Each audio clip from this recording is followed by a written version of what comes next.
नमस्कार दोस्तों, Ashok Singh agree show में आपका स्वागत है। मैं हूं आपके साथ अशोक सिंह। इसबगोल, साइलियम हस्क, प्लांटेगो ओवाटा की बीज की बाहरी परत है।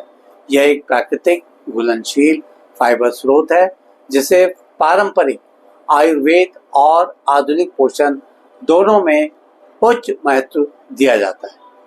पाचन, वजन प्रबंधन, शुगर और कोलेस्ट्रॉल नियंत्रण के कारण इसकी मांग घरेलू और अंतर्राष्ट्रीय बाजारों में तेजी से बढ़ रही है। आज हम इसी विशिष्ट गुणकारी फसल के व्यावसायिक महत्व पर चर्चा करने जा रहे हैं। एपिसोड शुरू करने से पहले एक बार फिर से आपसे विनम्र आग्रह करना चाहेंगे कि इस वीडियो को अंत तक अवश्य देखें ताकि आप भी इसमें दी जाने वाली जानकारियों का भरपूर लाभ उठा सकें। तो दोस्तों, कार्यक्रम की शुरुआत करते हैं। इसबगोल की भूसी बाजार में इतनी महंगी क्यों बिकती है और इसके औषधीय लाभ किस तरह के हैं, आइए यहीं से शुरुआत करते हैं। यह कब्ज और आंतों की समस्या के निदान के लिए अति उपयोगी मानी जाती है।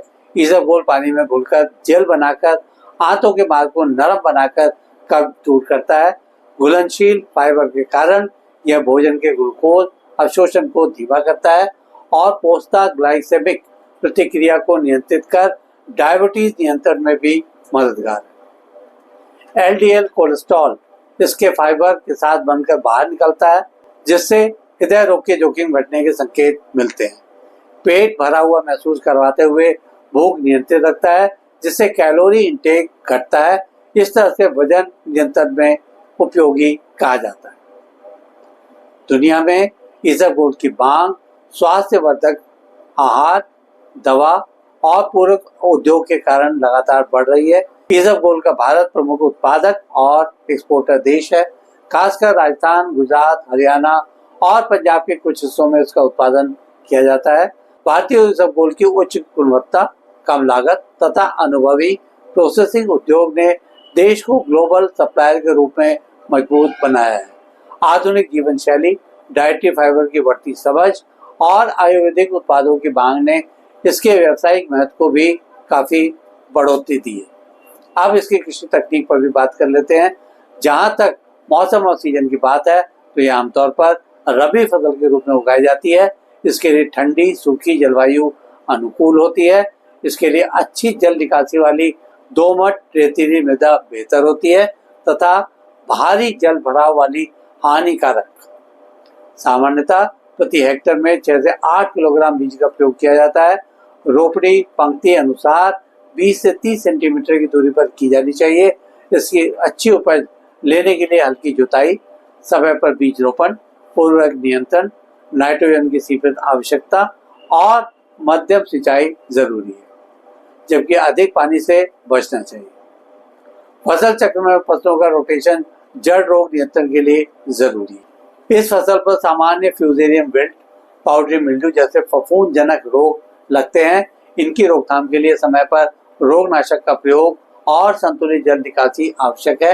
एफिड्स, व्हाइट फ्लाई, जेसिड्स आदि छोटे कीट बढ़ती नमी में इस फसल को नुकसान पहुंचा सकते हैं। इनकी रोकथाम के लिए कीटनाशक का विवेकपूर्ण उपयोग और जैविक उपाय अपनाने चाहिए। बीजों का कीटनाशक या फफूंदनाशक उपचार, स्वच्छ खेत प्रबंधन और रोग प्रतिरोधी किस्मों का उपयोग कीटों तथा रोगों से काफी हद तक बचाव करता है।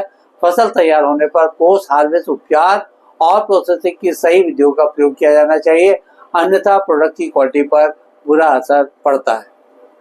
जब फलियां सूख जाएं और रंग बदल जाए तो कटाई करनी चाहिए। इसी तरह से अत्यधिक नमी पर कटाई नहीं की जानी चाहिए। बीज अलग करने के लिए थ्रेशिंग और सफाई का ध्यान रखा जाना चाहिए। फिर प्रसंस्करण के लिए सॉर्टिंग, वेंटिलेशन और स्क्रीनिंग करनी चाहिए। बीजों से भूसी या हस्क निकालने के लिए मैकेनिकल या मैनुअल प्रक्रिया अपनाई जानी चाहिए। उच्च गुणवत्ता के लिए बैच प्रोसेसिंग और शुद्धिकरण आवश्यक है। अंतिम प्रोडक्ट तैयार करने में कई तरह की प्रक्रियाएं अपनाई जाती हैं। इनमें हस्क का सुखाना, पीसकर पाउडर बनाना, स्टैंडर्डाइज माप आदि का नाम लिया जा सकता है। अंत में पैकेजिंग फार्मास्यूटिकल फूड ग्रेड के अनुसार की जाती है। कीटनाशक की बजाय स्वच्छता तथा प्राकृतिक उपायों को प्राथमिकता देनी चाहिए। अगर निर्यात किया जाना है तो आवश्यक सरकारी सर्टिफिकेशन का होना भी आवश्यक है। मार्केटिंग के लिए घरेलू बाजार की बात करें तो दवा कंपनियां, हेल्थ फूड ब्रांड को बेचा जा सकता है। इतना ही नहीं, उपभोक्ता पूरक उत्पादों के रूप में भी इसकी बड़ी मांग है। यूरोप, अमेरिका, मध्य पूर्व और एशिया के बाजारों में इसके एक्सपोर्ट की मांग कम नहीं है। सही प्रबंधन और प्रोसेसिंग पर निवेश से किसान या प्रोसेसर अच्छा मुनाफा कमा सकते हैं। लागतों में बीज, श्रम, मशीनरी, प्रोसेसिंग और सर्टिफिकेशन शामिल होते हैं। देश विदेश में इसबगोल पर जारी अनुसंधान की बात करें तो फोकस उच्च हस्त उपज और रोग प्रतिरोधी एवं मौसम स्थिर तथा मैकेनिकल हार्वेस्टिंग के लिए अनुकूल किस्मों पर है। इनके अलावा बेहतर शुद्धिकरण तकनीकों, मानकीकृत पाउडर और नैनो न्यूट्रास्यूटिकल फॉर्मुलेशन पर भी काम किया जा रहा है। जहां तक इसे तैयार किए जाने वाले वैल्यू एडेड प्रोडक्ट्स का सवाल है तो पूरा बीज और हस्त powder, capsule, tablet mix, fibre mix का उल्लेख किया जा सकता है। इनके अतिरिक्त फूड इंडस्ट्री में ब्रेड, बिस्कुट, स्मूदी, ड्रेसिंग में फाइबर बनाने में इनका प्रयोग किया जाता है। आज के एपिसोड में बस इतना ही दोस्तों। कल एक नए विषय पर चर्चा करने के लिए दोबारा इसी समय पर हाजिर होंगे। अगर आपको ये वीडियो पसंद आया तो उसे लाइक करें, शेयर करें और हमारे चैनल को सब्सक्राइब करना ना भूलें। आपके पास कोई सवाल या सुझाव हो तो कृपया कमेंट बॉक्स में लिखें। हम आपके सवालों का जवाब देने के लिए हमेशा तैयार हैं। कल फिर आपसे एक नए विषय के साथ मुलाकात होती है। तब तक के लिए नमस्कार।